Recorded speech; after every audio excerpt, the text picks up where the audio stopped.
महाराष्ट्रामध्ये अवकाळी पावसामुळे संपूर्ण जिल्ह्यामध्ये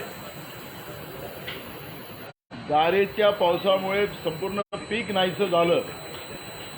सरकार मागच्या आठवड्यातही सांगत होते की आम्ही सर्वे करतो, पण सरकारजवळ सर्वे करायसाठी सुद्धा व्यवस्था राहिलेली नाही। एकीकडे राज्यामध्ये 20 लाख कर्मचारी संपावर गेलेले आहेत आणि एकीकडे अवकाळी पावसामुळे मोठ्या प्रमाणात शेतकऱ्यांचं झालं नुकसान आणि मोठ्या प्रमाणात शेतकऱ्यांच्या सुरू झालेल्या आत्महत्येचं सत्र। सरकार सांगतं की आम्ही शेतकऱ्यांना वाऱ्यावर सोडणार नाही। सरकार तर फक्त सांगते आहे, आज मोठ्या प्रमाणात शेतकऱ्यांच्या ज्या आत्महत्या होती आहेत त्याला सरकारच जबाबदार आहे। सरकारनं राज्यामध्ये जुन्या पेन्शनच्या माध्यमातून जो सुरू असलेलं आंदोलन तातडीनं थांबवावं, त्याच्यात मध्यस्थी करावी ही मागणी आज आम्ही विधानसभेत केली। आणि राज्यामध्ये जे अवकाळी पावसामुळे संपूर्ण पिकं नाहीशी झाली, शेतकरी अडचणीत आलेला आहे।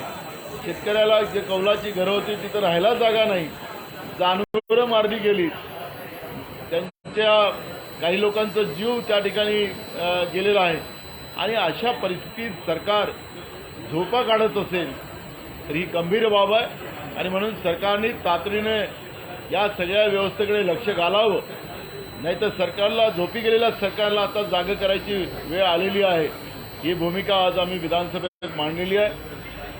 दुसरा, खरं तर जुनी पेन्शनच्या प्रश्नामध्ये सरकार का या पद्धतीच्या अडलटटूची भूमिका घेते आहे। काँग्रेसच्या राज्यामध्ये छत्तीसगड असेल, राजस्थान असेल, हिमाचलमध्ये सरकार काँग्रेसचं सरकार जुनी पेन्शन देऊ शकते, तर महाराष्ट्रासारख्या एवढ्या मोठ्या राज्यामध्ये जुनी पेन्शन का लागू केली जात नाही, हाही सवाल आम्ही सरकारला विचारलेला आहे।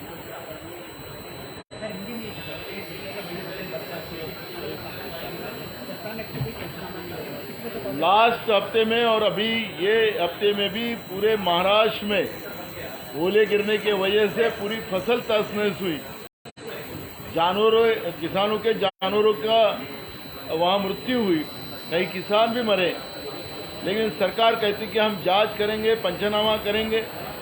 महाराष्ट्र में जूनी पेंशन के माध्यम से 20 लाख कर्मचारी स्ट्राइक पे है और पंचनामा करने के लिए भी सरकार के पास कोई व्यवस्था नहीं है। एक तो जूनी पेंशन के इशू में सरकार ने तुरंत निर्णय लेना चाहिए, जैसे कांग्रेस की सरकारें छत्तीसगढ़, राजस्थान, हिमाचल में है, वहाँ पर कांग्रेस ने जूनी पेंशन चालू की है। महाराष्ट्र जैसे बड़े राज्य में क्यों नहीं हो सकता, ये सवाल हमने सरकार को पूछा। बड़े पैमाने में किसानों की आत्महत्या महाराष्ट्र में बढ़ती जा रही है, किसान को मदद की नहीं जा रही है। सोई हुई सरकार बीजेपी की महाराष्ट्र में है, उसको जगाने का काम हम लोग कर रहे हैं, लेकिन सोने का बहाना कर आज सरकार किसानों को मदद नहीं कर रही, कर्मचारियों को मदद नहीं कर रही है। और ऐसी परिस्थिति में महाराष्ट्र में जनता में एक बड़ा गुस्सा सरकार के विरोध में बनता जा रहा है। शंभूराज देसाईंनी असं म्हटलंय की उद्यापर्यंत विभागस्तरीय जे पंचनामे आहेत ते सगळे पूर्ण होतील आणि नंतर तातडीने आम्ही मदत जाहीर करून विरोधात त्यामुळे सरकार विधानसभेतही खोटं बोलतोय। राज्याच्या मुख्यमंत्र्यांनी मागच्याच आठवड्यात सांगितलं की आम्ही तातडीनं मदत जाहीर करतोय आणि आपल्याला अतिवृष्टीमुळे मोठ्या प्रमाणात प्रमाण वाढत चाललेलं आहे। हे सगळं असताना कर्मचारी जे संपावर गेलेत त्याच्यामुळे यांच्याजवळ पंचनामाच करायला लोक राहिलेले नाहीत आणि तरीसुद्धा सरकार सांगतं की आम्ही आता तातडीनंच करतोय, वाऱ्यावर सोडणार नाही। अशा पद्धतीचं खोटं वक्तव्य, शेतकऱ्यांच्या जखमेवरून मीठ सोडण्याचं काम राज्यातलं बीजेपीचं सरकार करते हे आपल्याला पाहायला मिळतं आहे। नाना, लोकशाही न्यूज चॅनल एक मुद्दा समोर आणला आहे, त्यामध्ये मुंबई महापालिका शाळेमध्ये मराठी माध्यम शिक्षकांची 64% पदे रिक्त आहे। त्याचा दुसरा जर विचार केला, गुजराती आणि इंग्रजी आणि हिंदी माध्यमातून शिक्षकांच्या प्रमाण जे यापेक्षा कमी, मात्र मराठी माध्यमांचे शिक्षण भरतीमध्ये खूप कमी, 64% प्रमाण आहे, कमी आहे। कसं पाहता याकडे तुम्ही? दोन गोष्टी आहेत याच्यामध्ये.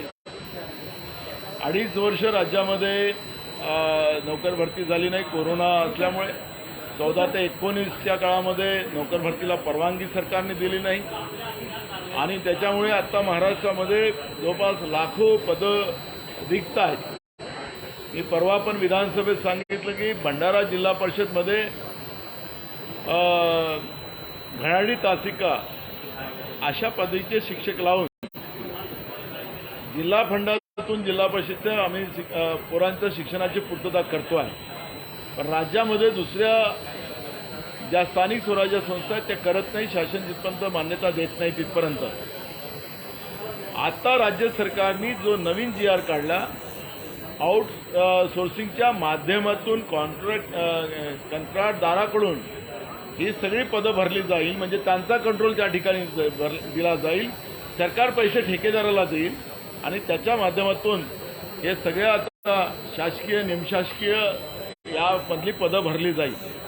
खरे तर मला एक कळत नाही की आता सरकार स्वतःच आउटसोर्सिंग झालं काय? प्रशासकीय जागेमध्ये शासकीय जागा आणि निमशासकीय जागेमध्ये आउटसोर्सिंगच्या माध्यमातून जागा कशा भरल्या जातील हा प्रश्न आहे. आणि म्हणून आपण लोकशाहीने जो मुद्दा उपस्थित केला तो बरोबर आहे. गरिबांच्या सर्वसामान्यांच्या मुलामुलींचं शिक्षणाचं मोठं नुकसान या माध्यमातून होते आहे. सरकार गेले 10 महिन्यापासून या पद्धतीचा कुठलाही निर्णय घेत नाही. फक्त राज्याची तिजोरी कशी लुटायची आणि आपले घरं कशी भरायचे, मुठभर उद्योगपत्यांना राज्याची तिजोरी कशी लुटून द्यायची याच्यावरच सरकारचा जोर आहे. सर्वसामान्यांच्या मुलामुलींच्या शिक्षणाचा कुठलाही चिंता राज्य सरकारला नाही असं चित्र आपल्याला पाहायला मिळतं. की 2 महिन्यानंतर खरीप हंगाम सुरू होईल. शेतकऱ्यांना आता सुद्धा तातडीची मदतीची गरज आहे. तर पंचनामे करत बसण्यापेक्षा साधारण ज्या ठिकाणी नुकसान झालं तिथे सरसकट मदत करायची तुमची मागणी आहे. बाई आपल्याला आम्ही सांगितलं विधानसभेत की कारण की गार पडलेली आहे. कुठल्या पिकाचा पेरा कुठं केलेला आहे हे माननीय जिल्हाधिकाऱ्याकडे कृषी विभागाच्या माध्यमातून माहिती आहे. मग पंचनाम्याची गरज काय? जो काही पेरा झालेला असेल, गहू असेल, चणा असेल, ज्वारी असेल, बाजरी असेल, द्राक्ष असतील, फळबागा असतील, त्या सगळ्याची नोंद सरकारजवळ असते. आणि मग गाराचा पाऊस पडल्यामुळे सगळं नुकसान होतं आहे हे स्पष्ट आहे. मग त्याला पंचनाम्याची गरज काय? आणि म्हणून सरसकट तातडीनं झालेल्या एकराप्रमाणे पिकाच्या नुकसान भरपाई राज्य सरकारने द्यावी ही मागणी आम्ही विधानसभेत केलेली आहे. एक कम्युनिटी के खिलाफ नफरत पैदा करने की रैलियां हो रही है, सरकार को समर्थन कर रही है. देखो, सरकार की भूमिका एकदम स्पष्ट है. हिंदू मुसलमान की लड़ाई लड़ाकर उन्हें जो जनता से वादे किए थे कि हम 2 करोड़ युवाओं को नौकरी देंगे, हम किसान को दुगने फसल को दाम देंगे, गरीबों के खाते में 15 लाख रुपए डालेंगे, ये विषय में फेल हुई सरकार ये अब पुनः हिंदू मुसलमान लड़ाई करवाकर पुनः सत्ता में आने की सोच बनाकर इस तरह की बीजेपी के माध्यम से लव जिहाद के नाम से हिंदू विचारधारा के लोगों को मोर्चा निकाला जा रहा है. मैं कई बार कहा कि मैं भी हिंदू हूँ, लेकिन हिंदू धर्म में इस तरह का किसी के धर्म के बारे में ऑब्जेक्शनबल कोई भूमिका रखने का कोई अधिकार हमको दिया गया नहीं.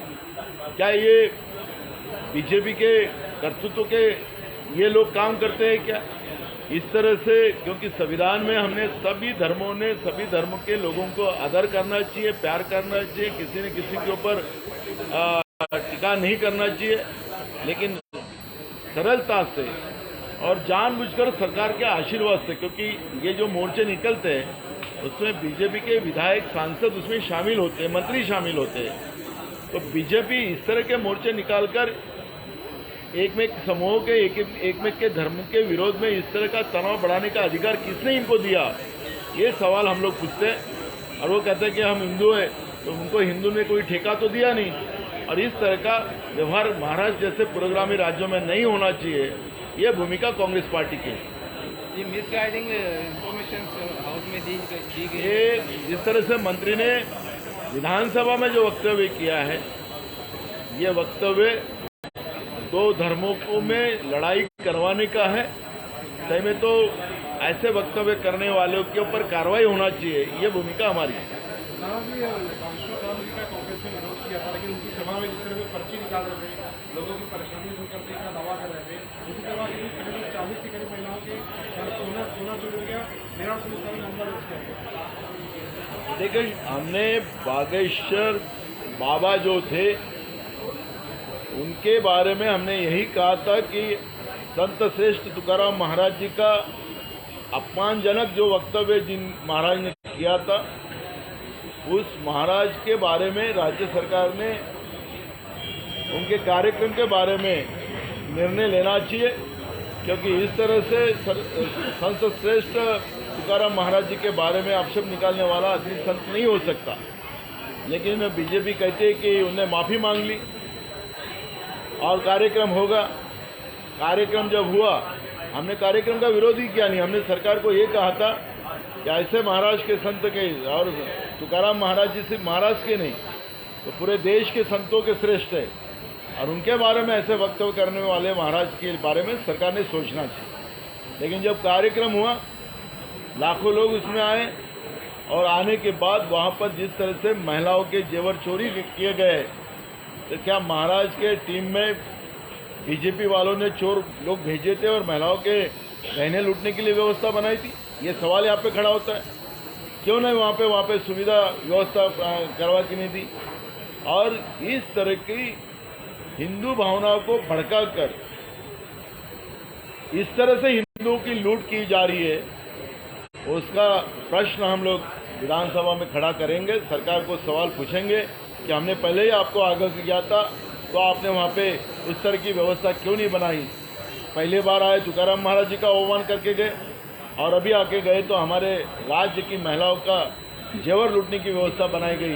ये गलत बात है। उन्होंने भारत को हिंदू राष्ट्र बनाने की बात की और कहा कि महाराष्ट्र होता है। देखो, उन्हें क्या बोलना है क्या नहीं बोलना है उनका विषय है।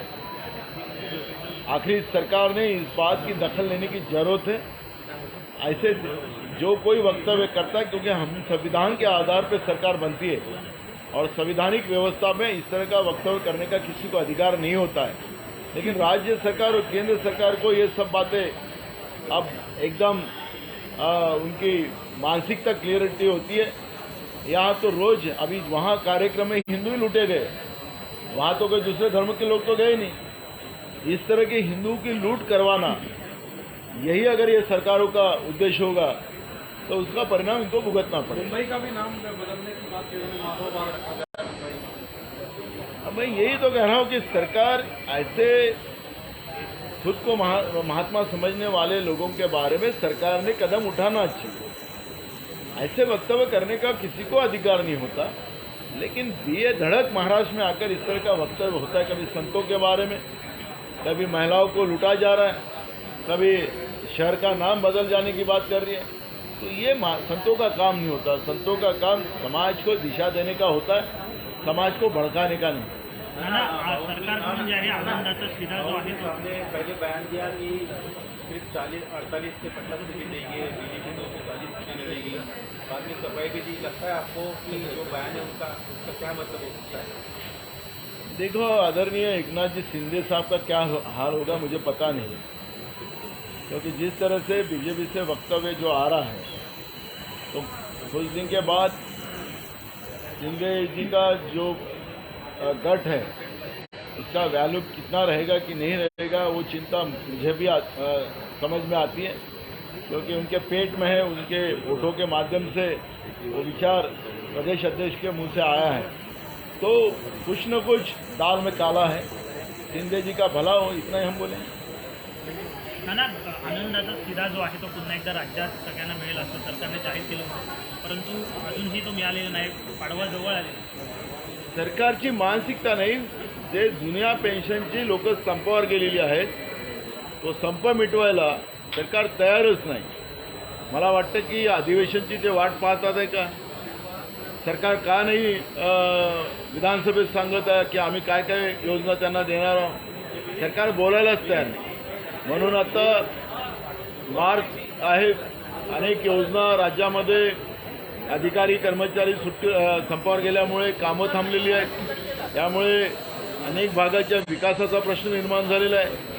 मी आजच मगाशी सांगितलं की 10वी आणि 12वीचे जवळपास 50 लाख विद्यार्थी आणि 12वीच्या 80 लाख विद्यार्थ्यांच्या पेपर तपासणी होणार नाही आणि त्याच्यामुळे निकाल उशिरा लागेल आणि मग ॲडमिशनचे प्रश्न निर्माण होतील.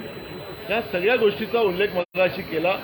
पण सरकार अजूनही झोपेचं सोंग करते आहे.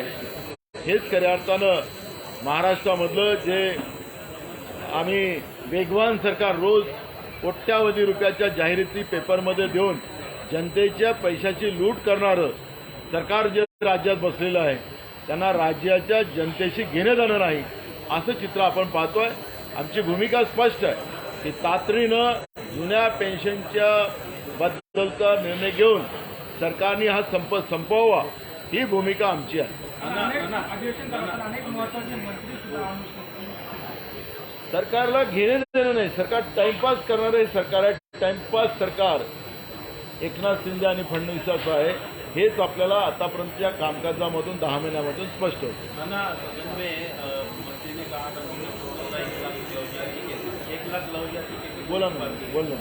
नहीं, आबू आदमी ने आम्ही सांगितलं तुम्ही